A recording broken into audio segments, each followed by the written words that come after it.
Working on Fear of Rain with this group of incredible talent was an amazing experience. And not only that, but watching it, which is what I did last night for the first time, I was blown away by just how beautifully the film turned out and what a gorgeous job Castille did writing it and directing it, and just the incredible sort of parental compassion and empathy that Harry's character really elicits, and the intense heavy lifting that Madison did with this role in this story. I just am really impressed and really proud of how it turned out, and really grateful to be a part of it. There are so many elements that go into all facets of the entertainment industry, and making a film, you know, is no exception. You've got the writer, the director, the producers, the actors, the filmmaking experience itself. And across the board, for me, every single one of those was a 10 out of 10, starting with Castille Landon, our director and writer. She's a brilliant woman who really captured the essence of this young woman and her struggles with schizophrenia so respectfully and so truthfully. And the filmmaking experience, as profoundly intense as it was incredible. Everyone was a joy to work with, from the cast to everybody behind the camera. And I regard making Fear of Rain as one of the best filmmaking experiences I've had.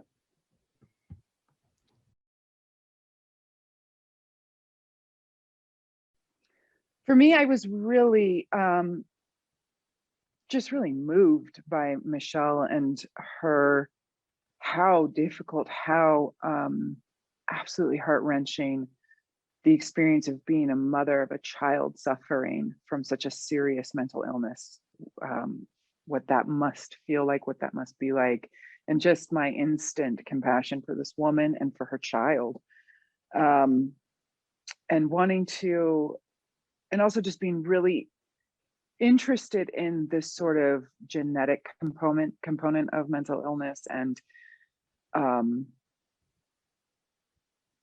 don't know how much to give away, but at a certain point, I think you start to wonder in the film if Rain's mother doesn't suffer herself from some form of mental illness. And I just, I myself felt compelled to be a part of telling that story in this woman's journey, and the journey of being a mother, trying to save a child, you know. When I read the script, I read scripts the same way I kind of live my life. I get up in the morning and I don't necessarily think about how I'm going to insert myself in each part of the day. I just try to live moment to moment and experience. And it's the same thing with reading a script. I read the script not necessarily thinking of myself as part of it, but just reading it as a compelling story, which it was. Invariably, I became connected to my character because I knew I was, you know, going to be potentially playing this character. And I was so brokenhearted for this man, trying to understand and trying to empathize with something of which he knew very little about.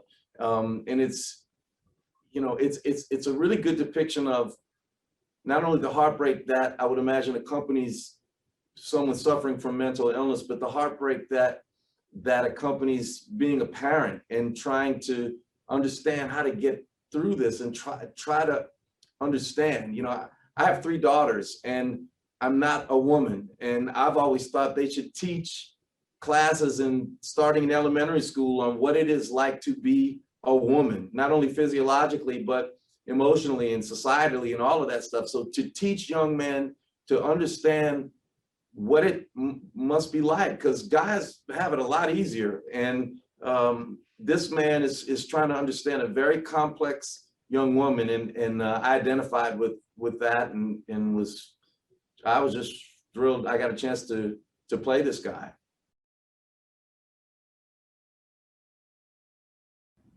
Amazing, all amazing. It was not only is everyone just like such an incredible talent, but everyone was just such a pleasant person to be around. And Castille was just our fearless leader. She was amazing and awesome and really just guided us throughout this entire thing. I don't think, she was kind of the anchor throughout this entire thing. I don't think we could have done it without her. I know it was nice working with Harry and Katherine. Obviously, that was a lot of fun. It was nice seeing Harry is so down to earth, and Castille was great. I mean, from even our Skype meetings before we got on set to working on set, she was very direct in what she wanted, but she was also she communicated in a very relatable way. And it was nice, and you can kind of tell that she had everything under control, even in the crazy moments, and that was awesome. I was very impressed, and I was very delighted to be working with everybody. And of course, Madison was fantastic.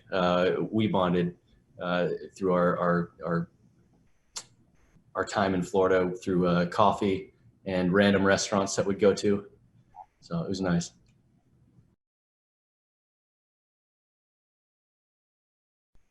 Well, safety comes first, with all of this craziness going on right now. But if you get the chance to see it in theaters, I'm jealous because that's awesome. I would love to see it in theaters. But I mean, I'm a theater junkie. I love the theater. I always have. This pandemic makes me very sad because I don't remember the last time I've been to a theater. But I hope you get to just enjoy it twice as much because it's gonna be twice as big. Well, I feel like, yeah, safety first, definitely there. I feel like the people that do get to see it, I also am jealous of. If you can go see it in a theater, go check it out in a theater. It's always better on a bigger screen, but also, you've got the whole sound system, and that just really heightens the moments that are a little nail biting, if you will. But I hope people enjoy the film because I feel like it sheds a light on a tough subject, but it does so in a way that you kind of tap into the daily life of somebody that has this illness, and I feel like it kind of sheds away all the stereotypes that you normally think of someone that's battling with schizophrenia, and it's nice, it's refreshing, and it gives you just a different perspective on what life's like for them.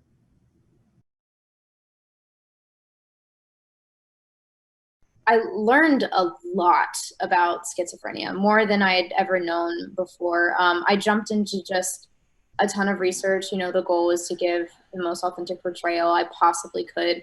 Lots of TED Talks, videos, just, speaking with close friends and family.